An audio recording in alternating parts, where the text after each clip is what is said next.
আসসালামু আলাইকুম বন্ধুরা, আপনারা কেমন আছেন? আলহামদুলিল্লাহ, আমিও ভালো আছি। আজকে আমি আরেকটা রান্নার রেসিপি নিয়ে চলে আসলাম। রুই মাছ রান্না করব আলু দিয়ে। তো তার জন্য মশলা নিয়েছি এই যে ধনে বাটা, জিরে বাটা, আদা, রসুন, এখানে পেঁয়াজ আর কাঁচামরিচ এই যে কুচিয়ে নিয়েছি। তো দেখতে থাকুন কিভাবে আমি রুই মাছ আলু দিয়ে ভুনা করি। কড়াইটা আমার গরম হয়ে গেছে বন্ধুরা। প্রথমে আমি তেলটা দিয়ে দেব। তেলটা দিয়ে দিলাম। তেল গরম হয়ে গেলে মাছ ভেজে নেব। তেল গরম হয়ে গেছে, এখন আমি মাছটা দিয়ে দিচ্ছি।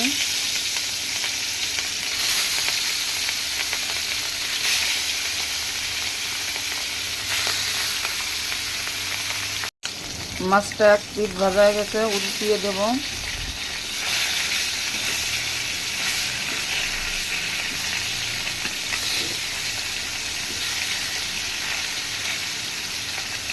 আমাদের বাসায় আমার ছেলে রুই মাছ ছাড়া আর কোনো মাছ খায় না। এই দেখো বন্ধুরা, মাছটা আমার ভাজা ভাজা হয়ে গেছে, এখন আমি তুলে নিচ্ছি।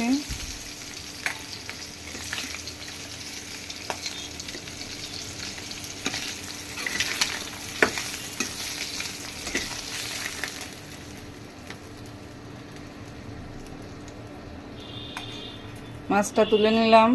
এটা আমি এই তেলেই রান্না করব। পেঁয়াজ আর মরিচ দিয়ে দিলাম।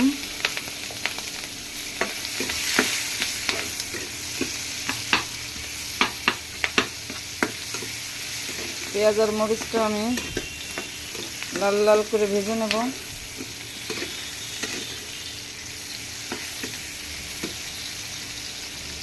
পেঁয়াজটা আমার লাল করে ভাজা হয়ে গেছে, এখন আমি মশলাগুলো দিয়ে দেব।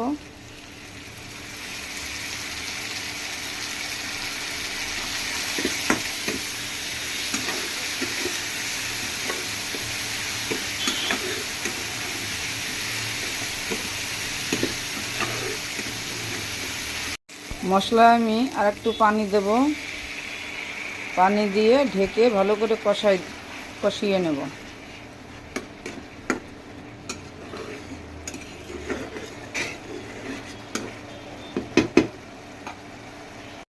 মশলাটা এখন আমি ঢেকে দেব। এখন আমি আলুটা দেব।